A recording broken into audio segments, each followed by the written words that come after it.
بسم الله الرحمن الرحيم.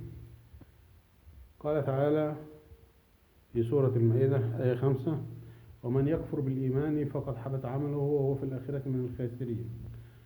من يكفر بالإيمان، من الإيمان قلنا قبل كده في فيديو سابق إن الإيمان هو سيدنا علي عندما قال رسول الله له عندما خرج عمرو بن ود في غزوة الخندق: لقد خرج الإيمان كله للكفر كله.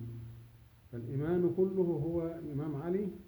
ومن يكفر بالإيمان فقد حبط عمله وهو في الآخرة من الخاسرين.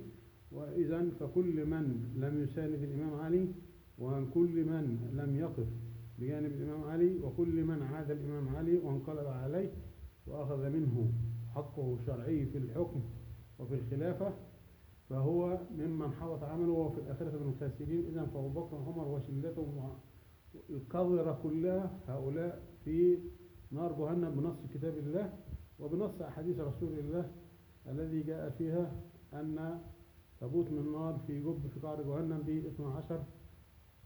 12، 6 من الأولين و6 من الآخرين.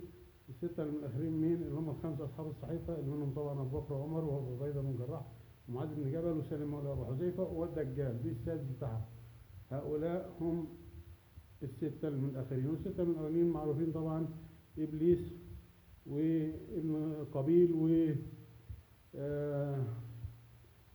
رجلان من بني إسرائيل، أحدهم هو اليهود والآخر نصر النصارى، والنمرود وفرعون. هذا ما يمكن، ولقاء آخر، والسلام على من اتبع الهدى.